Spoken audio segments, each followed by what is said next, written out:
একসাথে চলে না।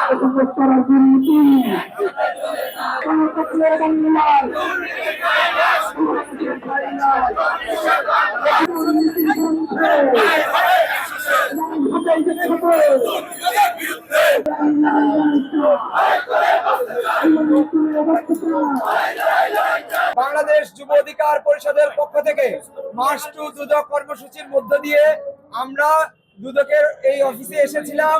আমরা চেয়ারম্যান সাহেবের সঙ্গে দেখা করেছি। আমরা উদ্বেগের সঙ্গে লক্ষ্য করেছি যেখানে আমাদের একজন প্রধান উপদেষ্টা রয়েছেন, যিনি একজন নোবেল পুরস্কার প্রাপ্ত, যার ইমেজ রয়েছে সারা বিশ্বব্যাপী সমাদৃত। তার মন্ত্রী পরিষদে বা তার উপদেষ্টা পরিষদে যে উপদেষ্টারা রয়েছেন, তাদের পিএস এপিএসরা দুর্নীতিতে জড়িয়ে পড়ছে। এনসিপির বিভিন্ন তানভীর নামে নতুন দরবেশের উদ্ভব ঘটছে, যারা শুধুমাত্র বই ছাপিয়ে 400 কোটি টাকা মেরে দিচ্ছে। এখনো পর্যন্ত তাদের আমরা গ্রেফতার দেখছি না। তাদের বিরুদ্ধে তদন্তের কোনো কার্যকরী এখনো পর্যন্ত দৃশ্যমান কোনো কিছু আমরা দেখতে পাইনি। আমরা চেয়ারম্যান সাহেবকে জানিয়েছি 15 দিনের মধ্যে যদি তাদের তদন্ত শেষ না করে, গ্রেফতার না করে, তাহলে আমরা কঠোর কর্মসূচি দিতে বাধ্য হব। আমরা চাই এই সরকার দুর্নীতিমুক্ত একটা সরকার হোক।